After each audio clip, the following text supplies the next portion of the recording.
Hi, my name is Matthew. I go to Orca K-8, and I'm going to be in 7th grade this coming school year. What do you know about Black history, and how much of it do you know? If you keep listening, I might be able to shed some light on the things you might not know. I'll show you a whole new world that isn't only MLK, Rosa Parks, and Harriet Tubman. Don't get me wrong, these are amazing people, but there are more. First up, I have Elijah Muhammad.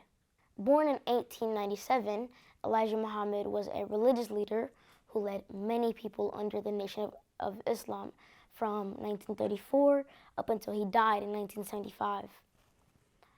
Elijah Muhammad was a leader of many people spreading his beliefs in Allah.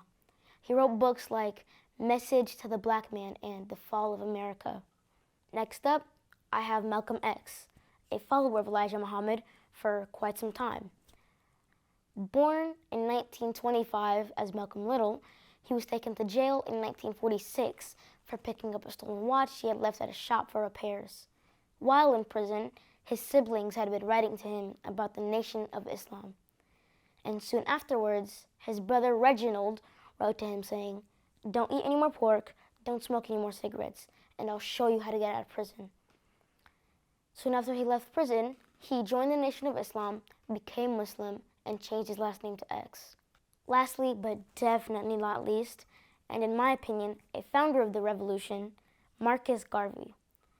Marcus Garvey was an entrepreneur, Jamaican activist, publisher, journalist, and orator. If you don't know what an orator is, it's basically what we are here to do today, public speaking and being a public speaker. Marcus Garvey was most famous for founding the Negro World newspaper, a shipping company called Black Star Line, and the Universal Negro Improvement Association, a fraternal organization of Black nationalists.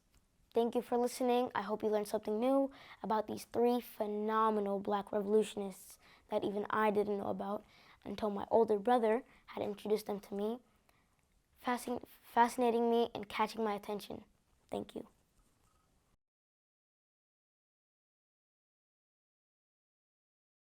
Hi, my name is Janice. I go to South Shore and I'm in 7th grade. Who do you think you are hiding the truth from me? Just because that you're scared does not mean I am. Tell me about my past, about the 1619 Project, racism, mobs, because I'm prepared. Let the lightning strike, because I have heard all the fairy tales that we were told. But I've passed that stage. Go on and apologize for all the lies that you have told us. I believe that students learn their past now. Not only that, but I want you to stop banning my books. No, our books. Open your eyes, people. They're banning books from our children. 36 states are working to restrict our past. Because what?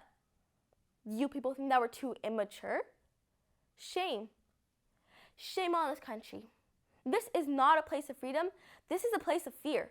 A place where we can't believe the news nor the internet. We have been brainwashed, and all our past has been washed to another place where the real truth lies. And trust me, you're not alone. We've been through it. I know I have. You won't believe it, but I've lived in New York City my entire life, and the only thing that I was taught about are about the white presidents, about the same black and white people every day. But what about the people that risked their lives, that try to change our histories unheard? I hope that my teachers feel guilty. You lied to us, yet you still haven't taught me about my past. And now that I've moved to Seattle, I now realize that half this world is full of their lies. And trust me, I know you think I'm young and dumb, and I may only be 11, and yes, this may sound corny, but I will know more about my history than you ever will. Learn to own up about the 1619 Project, racism, mobs. Learn to accept your kid's gender.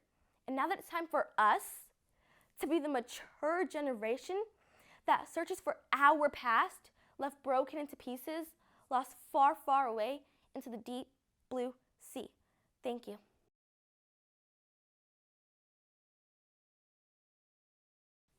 Hi, my name is Stella. I am an 8th grader at Pathfinder K-8.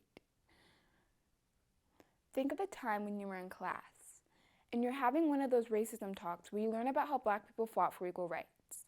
And you hear about all these tragic stories about how a black person had just died because a white police officer wouldn't listen when a black man said he couldn't breathe, or a black activist being in prison for sitting in the wrong spot on a bus.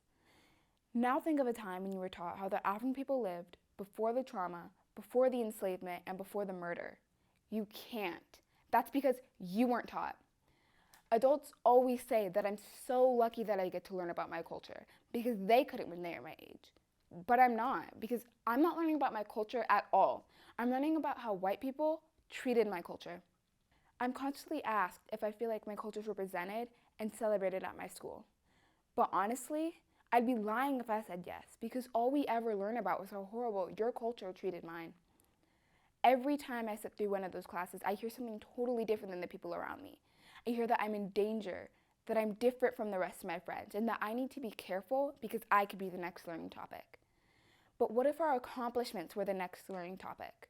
Where no one was seen as the other because it was normal to see a black person at Pathfinder K-8. We were honored for what we've done instead of remembered for how we were treated. I can't wait for that day to come. But I'm worried it never will because we're too small-minded to see a black person for anything more than the shade of their skin. And believe me, I'm not saying that these lessons aren't important. I'm saying instead of telling us what you did wrong, let me tell you what we did right.